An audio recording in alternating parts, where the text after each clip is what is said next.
BTech, BBA మరియు MBA కోర్సులు 15+ years experience ఫ్యాకల్టీతో పాటు placement guarantee. Kishkinda university, Ballari.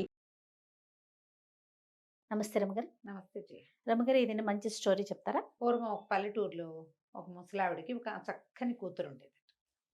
వాళ్ళకి ఏమీ లేదు. వాళ్ళ ఆస్తి అంతా ఏదో జప్తయిపోయింది. భర్త మరణించాక ఆస్తులన్నీ పోగొట్టుకున్నారు. పోగొట్టుకుంటే ఈ పిల్ల బహు చక్కటిది.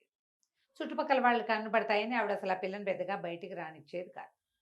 అయితే ఒకసారి ఒక గ్రామాధికారి దగ్గర వీళ్ళ పొలం కొంత చిక్కుకుపోయింది. ఇప్పుడు మాట్లాడడానికి వెళ్తే ఆయన ఎప్పుడో రేపో ఎల్లుండో మీ వాకిట్లో ఇంటికి వస్తానన్నాడు. ఆయన వచ్చేసరికి ఒక 60-65 ఏళ్ళ వాడు. ఆయన పెద్దవాడు. అయితే ఆ సమయానికి ఈ పిల్ల కనపడింది. వాళ్ళ అమ్మాయి కనిపించేసరికల్లా ఆయన ఏమన్నాడు, నీ పిల్లని నాకు ఇచ్చి పెళ్లి చెయ్యి, పిల్ల ఎంతో అందంగా ఉంది, నీ పొలం వదిలేస్తానన్నాడు. ఆవిడంది చిన్న పిల్ల, నేను ఒప్పుకోను అనేసరికల్లా ఆయన ఏం చేశాడు, పొలం లాగేసుకుని వీళ్ళ ఇంటి మీదకి ఏదో ఒక తగాదా తెచ్చేవాడు. చుట్టుపక్కల వాళ్ళంతా ఎందుకు గ్రామాధికారితో తగాదా, ఆయన ఒట్టి రౌడీ, మంచివాడు కాదు, పిల్లని ఇచ్చేసే నీకు మాత్రం ఎవరున్నారు, ఏముందిలే ఇక ఆ రోజుల్లో చేసేవాడు.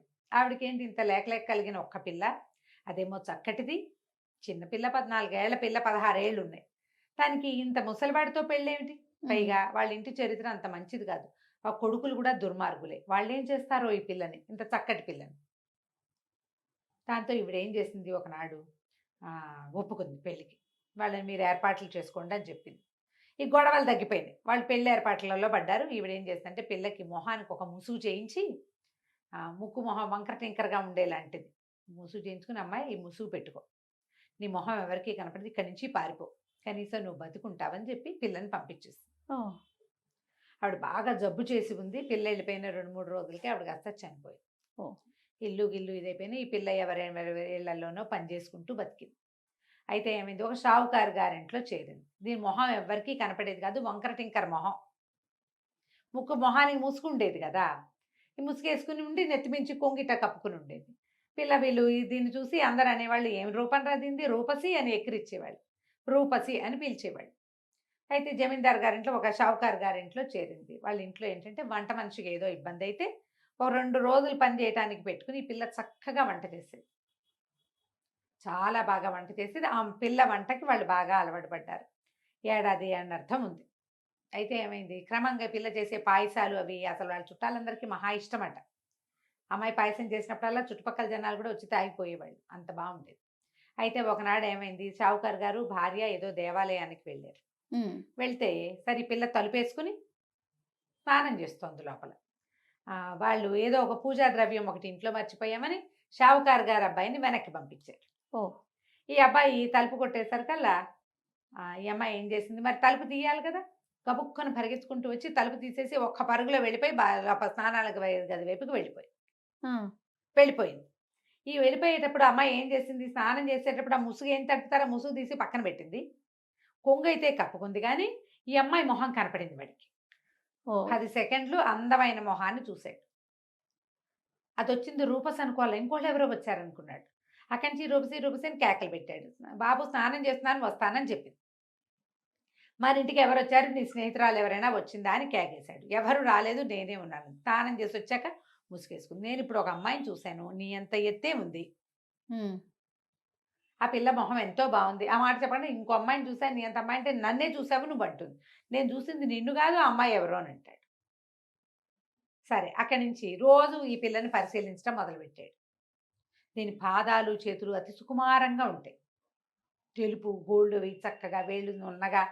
మొహం బాగోదు, సాధారణంగా మొహం బాగోపోతే వాటి మీదకి ఎవరికి దృష్టి వెళ్ళదు కదా. అవునవును. కానీ వీడు ఇదే సైజ్ అమ్మాయి, నా అమ్మాయికి ఇది అబద్ధం చెప్తోందని చూడగా వీడికి ఏమర్థమైంది, దాని ముక్కు మొహం ఎందుకో వంకర టింకరగా ఉన్నాయి, కానీ దాని జుట్టు బాగుంది, దాని పర్సనాలిటీ బాగుంది, చేతులు పాదాలు చక్కగా అందంగా శుభ్రంగా కనపడుతున్నాయి, మంచి గుడ్ ఫిగర్లో ఉంది పిల్ల, 17-18 ఏళ్ల పిల్ల. గమనించగా ఇతనికి ఏమర్థమైంది, ఈ అమ్మాయే ఆ అమ్మాయి ఖచ్చితంగా. ఈ మొహం, ఈ కనపడుతున్న మొహం మాత్రం కాదు. ఒక 6 నెలలు దాని వెనకాల తిరిగి అది ముసుగు లేకుండా ఇంకోలా ఉంటుందని కనిపెట్టి అక్కడి నుంచి ఈ పని పిల్లని పెళ్లి చేసుకుంటానని పెట్టాడు వాళ్ళ అమ్మ దగ్గర. వాళ్ళమ్మ, ఒరే బాగుండరు, నువ్వు అనాకారిగా ఉన్న పిల్లని చేసుకోవటం ఏంటో, అది ఎంత వంట బాగా చేస్తే మాత్రం, వంట బాగా చేస్తుంది, చాలా రుచిగా చేస్తుంది, చక్కగా అన్ని పనులు చేస్తుంది, బుద్ధిమంతురాలు, కానీ ఇంత వికారమైన పిల్లని చేసుకోవడం ఏంటంటే, అమ్మ అది వికారమైన పిల్ల కాదు అని చెప్పి ఏం చేశాడు, తల్లికి ఈ అమ్మాయి మొహం మీద ఉన్న ముసుగు లాగేసి చూపించేశాడు. ఓ దాంతో తల్లి ఆశ్చర్యపోయింది, ఎంత చక్కటి పిల్ల, కాగడ వేసి వెతికినా మన వాళ్ళలో ఇట్టటి పిల్ల దొరకదు. ఇట్లా ఆలోచించుకుని బతిమలాడుకుని పిల్లనిచ్చి పెళ్లి చేసుకున్నారు. అయితే ఈ పెళ్లి చేసేసరికల్లా ఏమైంది, పెళ్లి చేయటానికి వీళ్ళకి ఒక మంత్రవాది అయిన పురోహితుడు ఒకడొచ్చాడు. ఆయన కన్నుబడింది ఈ పిల్ల మీద. అయ్యో ఎంత బాగుంది, ఈ పిల్లని ఎట్లాగైనా స్వాధీనపరచుకోవాలనుకున్నాడు. తీసుకెళ్ళిపోవటం కాదు, స్వాధీనం చేసుకోవాలి అంతే. చూస్తూ ఉండేవాడు వచ్చినప్పుడల్లా పరిశీలనగా. కొంతకాలం గడిచింది, పెళ్ళై 2-3 సంవత్సరాలు అయింది, 20 ఏళ్ళు దాటినాయి. ఆ పిల్లకి పిల్లలు కలగలేదని పిల్లల కోసం గురువుగారిని అడిగారు, గురుస్వామిని. అమ్మాయికి సంతానం కలగలేదు, ఇంకా పెళ్ళై 3 సంవత్సరాలు అయిపోయింది అని అడిగేసరికల్లా ఈయన ఏమన్నాడు, మనకి రొట్టె విరిగి నేతిలో పడిందని, సరే ఏదో పూజ చేస్తానన్నాడు. పూజ చేస్తానంటే ఈ పిల్లకి మొదటి నుంచి ఆయన చూపులు నచ్చేవి కాదు. పైగా ఈయన మంత్రవాది. మగవాడి చూపుని పచ్చికెట్టేస్తారు, ఆడవాళ్ళకి తెలిసిపోతుంది వీడు దురుద్దేశంలో ఉన్నాడు అని. సరే ఏం చేసింది, పూజ కూర్చోబెట్టారు. పూజకి ఎట్లా కూర్చోబెట్టాలి, ఏకాంతంగా కూర్చోబెట్టాలి. పూజ కూర్చోబెడితే ఆయన ఏం చేశాడు, ఆ పూజ ఓంబం అన్ని డామ్ డిస్కు చేసి, అత్తగారు కూడా ఉన్నారు, ఏకాంతమేం కాదు ఉన్నారు అందరూ కూడా, కొన్ని వక్కలు చేతులు పెట్టి ఇవి నువ్వే తినాలని చెప్పాడు. ఈ పిల్ల ఏం చేసింది, కామ్గా ఈ ప్రసాదం చేయటానికి ఆ పాత్రలు ఈ పాత్రలు అన్నీ పెడితే ఆ పాత్రల్లో జార విడిచేసింది. వేరే వక్కలేదో తనకి ఇంట్లో ఉన్నవి రొంటిని దోపుకున్నది ఒకటి నోట్లో వేసుకుని నవ్విలినట్టు చూపించేసరికి ఇది మధ్యాహ్నం అయిపోయింది పూజ. సరే సాయంకాలానికి గురుస్వామి గారు వెళ్ళిపోయాడు. ఒక గదిలో ఆయనకి ఒక పెద్ద గది ఇచ్చారు, ఆయన ఆ గదిలో ఉంటే రాత్రి తలుపు కొట్టినట్టు వినిపిస్తే రూపసే వచ్చేసింది అనుకున్నాడు. ఆ వక్కలేమిటి మంత్రించి ఇచ్చాడు, వాళ్ళు రాత్రికి తన దగ్గరికి వచ్చేయాలి ఆ మంత్రంతో. తలుపు కొట్టేసరికి అలా వంటిట్లో ఉన్న పాత్రలన్నీ ఎగురొచ్చి ఈయన కావలించుకున్నాయి. పాత్రలో వేసింది గిన్నెలో వేసింది కదా, గిన్నెలు మరిచిపోయి వచ్చేసినాయి అనమాట. పాత్రలను కూడా లైన్ లో పెడతాయి అమ్మ వక్కలు. గురుస్వామి చచ్చి చెడి ఎటాగొట్టా వాటిని వదిలించుకున్నాడు. మళ్ళీ పూజ చేయించారు. ఈసారి ఏం చేశాడు, ఈయన ఒక ప్రత్యేకంగా ఒక పండిచ్చి ఈ పండు నువ్వే తినమన్నాడు. ఆ అమ్మాయి ఏం చేసింది, ఆ మంత్రించి ఇచ్చిన పండుని జాగ్రత్తగా పెట్టుకుని ఇంకో పండు తీసు తిన్నానంతే. వెళ్తూ వెళ్తూ పూజలో నుంచి బయటికి వెళ్ళిపోతూ ఆ సావిట్లో ఒక దున్నపోతు గడ్డి మేస్తుంటే, దున్నపోతు గేదెలు ఉంటే ఓ గేదె ముందు పడేసింది. ఆ గేదె అరటి పండు తినేసింది. ఓకే, అరటిపళ్ళు తింటాయి కదా కొట్లు, దున్నపోతులు, ఆ గేదెలు అన్నీ తింటాయి. గేదె తినేసింది. రాత్రికి మళ్ళీ గురుస్వామి గారి తలుపు తట్టింది. ఆ గేదె ఆయన వెనకాల పడి మరి మంత్రించబడింది, వాడి దగ్గరికి వెళ్ళాలని ఇక తెగ కుమ్మింది ఆయన్ని. సావు తప్పి కన్నులు లొట్టపోయింది. ఈ తేప ఏం చేశాడు, తమలపాకులు ఇచ్చాడు 3వసారి పూజకి. ఆ అమ్మాయి ఏం చేసిందంటే ఆ తమలపాకుని ఈ చిన్న కొంగులో నుంచి చిన్న దారం తీసి ఒక పక్కన ఒక దుడ్డుకర్ర ఉంటే ఆ దుడ్డుకర్ర కేసి కట్టేసింది. రాత్రి దుడ్డుకర్ర గురుస్వామికి భరతం పట్టింది, అది చిత కొట్టేసింది. ఏం చేయాలో తెలియలే, ఇట్లా మంత్రాలతోటి లాభం లేదు, మంత్రాలకు చింతకాయలు రాలవు, ఈ పిల్లని ఇంకోటి చెయ్యాలని ఏం చేశాడు, వీళ్ళ ఇంట్లోనే ఒక అవుట్ హౌస్ లాంటి దాంట్లో ఉంటున్నాడు కదా, వీళ్ళని ఎక్కడికో దేవాలయానికో ఎక్కడికో అందరిని వెళ్ళి రండి అని పంపించి ఆ అమ్మాయి గదిలో ఓ పక్కగా తనవే చెప్పులు, ఓ కండువ, తర్వాత ఒక పాందాను, తమలపాకులు వేసుకునే బాక్స్ మగవాళ్ళు వాడేది పెట్టేశాడు. పెట్టేసి మర్నాడు ఏం చెప్పాడంటే, మీ అత్తగారికి మీ అబ్బాయి మీ కోడలికి ఎవరితోటో సంబంధం ఉంది, మీరు దేవాలయానికి వెళ్ళినప్పుడు వాడు ఎవడో ఇక్కడికి వచ్చి ఉన్నాడు అని చెప్పాడు. ఇంట్లో నిరూపించి చూసేసరికల్లా ఎవరివో జత చెప్పులు అన్నీ కనిపించేసరికల్లా వాళ్ళు చాలా అసహించుకున్నారు. ఇంత ప్రేమించాను ఈ అమ్మాయి ఇంత పని చేసింది అని భర్త, అయ్యో కులం గోత్రం చూసుకోకుండా పెళ్లి చేసుకుంటే పిల్ల పరువు తీసిందే, షావుకారు గారింటికి ఎవడో పరాయి మగవాడు కోడలి కోసం వస్తున్నాడంటే ఎంత పరువు తక్కువ, తెగ దుఃఖించారు. దుఃఖించేసరికల్లా అమ్మాయిని బయటికి పంపేస్తామన్నారు. అంటే ఇతను ఏమన్నాడు, చిచ్చి అలా వద్దు, అమ్మాయి ఇంతకాలం ఉండి మిమ్మల్ని ఇంత లైన్లో పెట్టేసింది అంటే ఇది మామూలు మనిషి కాదు, ఏదో మంత్రగత్త అయింటుంది, ఏదో మంత్రాల పిల్ల, పెట్టెలో పడుకోబెట్టేసేద్దాం, ఆ పెట్టె తీసుకెళ్ళి నేను సముద్రంలో పారేస్తా, మళ్ళీ మన జోలికి రాకుండా ఉంటుంది, లేకపోతే మీ ఆస్తులన్నీ పోతాయని బెదిరించాడు. అక్కడి నుంచి ఏమైంది, సరే రాత్రికి ఏదో పాలు కల్పించి పాలల్లో కొంచెం నిద్ర మందు కల్పించేశారు. ఆ నిద్రపోతున్న అమ్మాయిని పెద్ద పెట్టెలో పెట్టించి ఆ పిల్లని ఆ పెట్టెని ఈ గురుస్వామికి అప్పచెప్పారు. ఈయన ఏం చేశాడు, 4 మనుషులతోటి మోయించుకుని ఇక్కడ ఎక్కడా కాకుండా ఈ ఊరికి కొంచెం దూరంగా ఇంకో చిన్న ఊళ్ళో ఉన్న ఒక పేదరాశి పెద్దమ్మ అతనికి దూరపు చుట్టం, ఆ చుట్టం ఇంట్లో పెట్టించాడు. పెట్టించి ఆవిడకి ఏం చెప్పాడంటే, ఇందులో పిచ్చి కుక్కలు ఉన్నాయి, ఇది తీయద్దు, మంత్రి ఇచ్చిన కుక్కలు మీద పడతాయి, మరి 2 రోజుల తర్వాత వీటిని నేను వాటి సంగతి నేను చూస్తాను, 2 రోజుల్లో వస్తానని చెప్పాడు. తను ఇంకో చోట కాపురం ఉండటానికి ఏర్పాట్లు చేసుకుందాం అనుకున్నాడు. సరే ఈ పెద్దమ్మ ఏం చేసింది, ఆ పెట్టెను అక్కడే పెట్టి ఆవిడ దారిని ఆవిడ పని చేసుకుంటోంది. 2 రోజులు గడిచిపోయినాయి. పిల్ల లోపల ఆహారం లేదు, గాలి కూడా పెద్ద కారట్లో మూలుగుతుంటే ఏదో మూలుగు వినపడుతోంది, ఏంట్రా మూలుగు మూలుగు అని ఆ దేతాలు ఆ పెట్టెలో నుంచి వస్తుంది, పెట్టె మీద ఇట్ట టక్ టక్ కొట్టంగానే ఆ పిల్ల లోపల నుంచి ఈ తలుపు నేను తీయలేనండి అంది. అనగానే ఆవిడ ఆశ్చర్యపోయింది, ఏంటి కుక్కలు మాట్లాడుతున్నాయి, ఆడపిల్ల గొంతల్లే ఉంది, ఇదేమిటని. అమ్మాయి ఎవరమ్మాయి నువ్వంటే, షావుకారు గారి కోడలండి, నన్నెవరో ఇందులో పెట్టారండి అని చెప్పేసరికల్లా అమ్మో కుక్కలు లేవా, ఎవరితో ఆడపిల్ల మాట్లాడుతుంది, షావుకారు కోడలంటే ఆ మధ్య పెళ్ళైంది, ఆ పెళ్ళే కాబోలని తలుపు తీసేసరికల్లా లోపల పడుకుని కనపడింది పిల్ల. ఆ అమ్మాయిని లేవదీసి, ఏమిటమ్మా ఏమైందంటే, ఎటా బయట వచ్చానో తెలియదండి, మొన్న రాత్రి పాలు దాగి పడుకున్నాను, శుక్రవారం రాత్రి పాలు దాగి పడుకుంది, శనివారం పోయింది, ఇవాళ అది సోమవారం తెల్లవారిపోయింది. సరే ఆవిడేం చేస్తుంది, పిల్లని అదిసి బయటికి తీసుకొచ్చి కాస్త మంచినీళ్ళు ఇచ్చి ఏదో తినడానికి పెట్టి, అసలు ఏం జరిగిందంటే, ఇదిగో ఇలాంటి మీ ఈ పెట్టె ఎవరు తెచ్చారు అని. ఆ పెట్టె తమ అత్తవారింట్లోది, అది గుర్తుపట్టింది, తన గదిలో ఉండే భోషాణమే అది.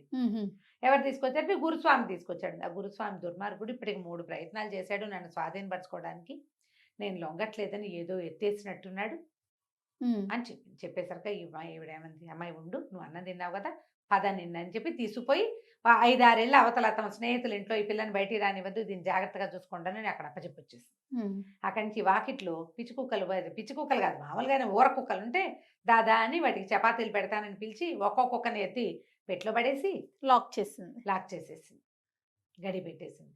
కుక్కలు లోపల కూర్చుని ఉన్నాయి. అక్కడి నుంచి సోమవారం నాటి రాత్రి ఇతను వచ్చేసరికి గురుస్వామి వచ్చేసరికి ఈవిడేమంది, నాకు వేరే వాళ్ళ ఇంట్లో పని ఉంది, ఇవాళ రేపు నేను ఉండను ఇంట్లో, మా ఇంట్లో నువ్వు ఉండు, ఇగో నీ పెట్టే అని చెప్పి వెళ్ళిపోయింది. ఎవరింటికి వెనకాల వాళ్ళ ఇంట్లోనే ఉంది. వీడేం చేశాడు, ఇప్పుడు పెద్దమ్మ కూడా లేదు ఇంట్లో, ఏకాంతం లభించింది, ఈ పిల్లని స్వాధీనపరచుకోవచ్చని తలుపు తీసేసరికల్లా పొద్దున్న నుంచి పెట్టెలో కూర్చుని ఉన్న కుక్కలు ఒక్క ఉదుటిన వీడి మీద పడ్డాయి. మొహం అంతా రక్కి పీకేసింది.